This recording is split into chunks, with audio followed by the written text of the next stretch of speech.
Lan ne ara gittin oraya? Mert ama V yapman lazım. Hayalime giden yolda neredeyim? Şu an Netti'de röportaj yapıyorum. Göreyim neredesin? Sözleri yanlış söyledim lan. Ya çocuk sen benim bir kere sikletimdeydin. Tamam mı? 1.50 boyun var senin. Seni böyle tuzluk gibi tutarım. Tamam mı? Masaya koyarım. Olmaz. Sen Tarkan mısın? From Endonezya. Nasıl anlatıyorum ama? 10 numara. Şu cahili anlat cahile. Şey diyeyim mi? Ölüme gidelim dedin de mazot dedin.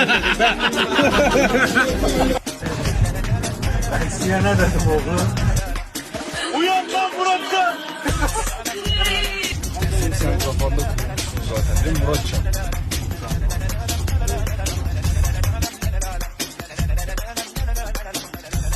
Her daim buradayız. Daha ayrı. Saygılar. Allah kurtarsın. Allah kurtarsın.